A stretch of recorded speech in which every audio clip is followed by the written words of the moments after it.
नमस्कार। ये रेडियो स्त्री वाणी है। अब आप पारुल बंसल से साहित्यिक समाचार सुनिए।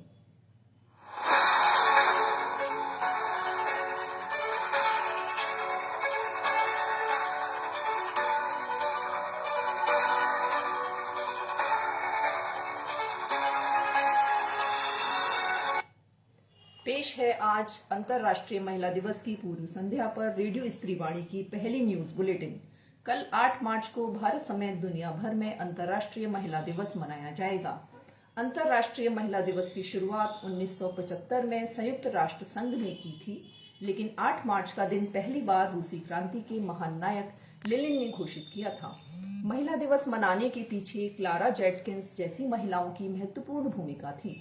भारत में सावित्रीबाई फुले, फातिमा शेख से लेकर सरोजिनी नायडू, कस्तूरबा गांधी एवं महादेवी वर्मा तथा सुभद्रा कुमारी चौहान जैसी स्त्रियों ने स्त्री अधिकारों की लंबी लड़ाई लड़ी है। देश में महिला दिवस सरोजिनी नायडू की जयंती 13 फरवरी को मनाया जाता है। कल देश के कई शहरों में महिला दिवस पर संगोष्ठी कार्यक्रम आयोजित हो रहे हैं। प्रयागराज से प्राप्त रिपोर्ट के अनुसार इलाहाबाद विश्वविद्यालय ने अपने शताब्दी समारोह के तहत 5 और 6 मार्च को 2 दिवसीय गोष्ठी स्त्री विमर्श पर आयोजित की, जिसमें वीरेंद्र यादव, सुधा सिंह और जगदीश्वर चतुर्वेदी जैसे लोगों ने भाग लिया। दिल्ली में कल 6 मार्च को प्रेस क्लब ऑफ इंडिया में एक आयोजन हुआ, जिसमें स्त्रियों के विकास में टैगोर के योगदान पर एक नृत्य कार्यक्रम भी आयोजित हुआ। महिला दिवस पर प्रेस क्लब में कल राष्ट्र निर्माण में तवाइफों के अवदान पर गोष्ठी होगी।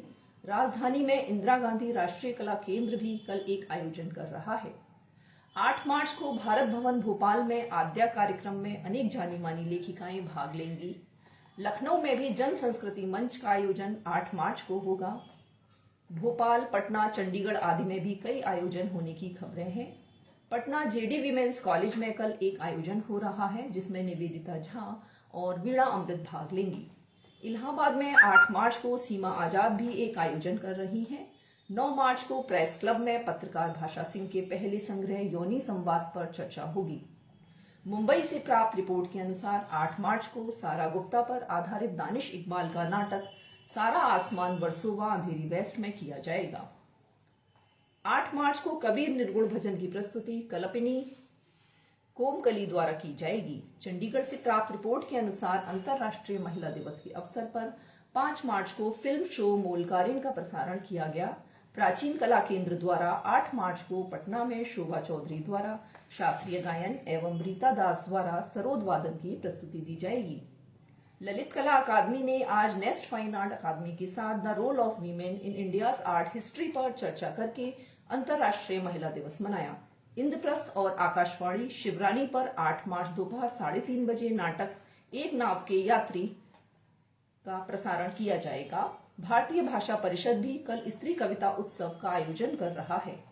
हमारे साहित्य संवाददाता ने खबर दी है कि कल महिला दिवस के अवसर पर हिंदी की सुप्रसिद्ध कवित्री गगन गिल को साहित्य अकादमी पुरस्कार दिया जाएगा। साहित्य अकादमी के अध्यक्ष माधव कौशिक श्रीमती गिल को यह पुरस्कार देंगे। पुरस्कार में 1 लाख रुपए की धनराशि, प्रशस्ति पत्र, प्रतीक चिन्ह प्रदान किए जाएंगे। उन्हें यह सम्मान में जब तक आई बहार संग्रह पर दिया जा रहा है। वे अनामिका के बाद दूसरी कवित्री हैं जिन्हें यह सम्मान मिल रहा है। हिंदी में साहित्य अकादमी का अनुवाद पुरस्कार प्रसिद्ध आलोचक मदन सोनी को दिए जाने की घोषणा आज की गई। पुरस्कार में 50,000 रुपए, प्रतीक चिन्ह आदि शामिल है। इस बार साहित्योत्सव में 100 से अधिक लेखिकाएं भाग ले रही हैं।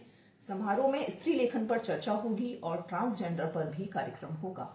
इस बीच अंजू शर्मा, विभा रानी को रुद्रदत्त प्रकाशन द्वारा कमलेश्वर स्मृति सम्मान दिए जाने की घोषणा हुई है। गत दिनों कवि ज्योति चावला को अमर उजाला सम्मान मिला, तो कथाकार सिनी वाली को सविता स्मृति कथा सम्मान आज जबलपुर में दिया गया। प्रसिद्ध कवि कला समीक्षक प्रयाग शुक्ल की बेटी वर्षिता की स्मृति में 9 मार्च को पहला युवा प्रतिभा पुरस्कार गिरीश उड़गुड़े को दिया जाएगा। प्रसिद्ध चित्रकार जतिन दास और गोपी गजवानी ये पुरस्कार देंगे। प्रख्यात लेखक एवं संस्कृत कर्मी भी इस अवसर पर सभा को संबोधित करेंगे। हमारे जबलपुर संवाददाता ने खबर दी है कि पिछले दिनों दिवंगत कवि मलय की स्मृति में एक समारोह का आयोजन प्रगतिशील लेखक संगठन के किया, जिसमें कवि असंग घोष, आलोचक जयप्रकाश ने विचार व्यक्त किए। अध्यक्षता कुंदन सिंह परिहार ने की। प्रख्यात मूर्तिकार राम सुतार की मूर्तियों का एक प्रदर्शनी पिछले दिनों ललित कला अकादमी में लगाई गई। वे अपने जीवन के 100वें वर्ष में पहुंच गए हैं और इस उम्र में भी मूर्ति निर्माण में लगी हैं। उनकी बनाई गांधी की प्रतिमा दुनिया के 450 शहरों में लगी है। इस बीच वसंत 60 जन्मशती समारोह में कुमार गंधर्व की पुत्री एवं शास्त्रीय गायिका कलपिनी कोमकली का सुंदर गायन हुआ। 13 मार्च को दिल्ली में प्रख्यात लेखक संस्कृत कर्मी अशोक वाजपेयी की सैयद हैदर रजा पर लिखित पुस्तक का लोकार्पण होगा और इस पर चर्चा होगी। पिछले दिनों इलाहाबाद की सुप्रिया पाठक की किताब मीराबेन पर एक सुंदर गोष्ठी का आयोजन हुआ, जिसमें नंद किशोर आचार्य एवं पुरुषोत्तम अग्रवाल जैसे लोगों ने भाग लिया।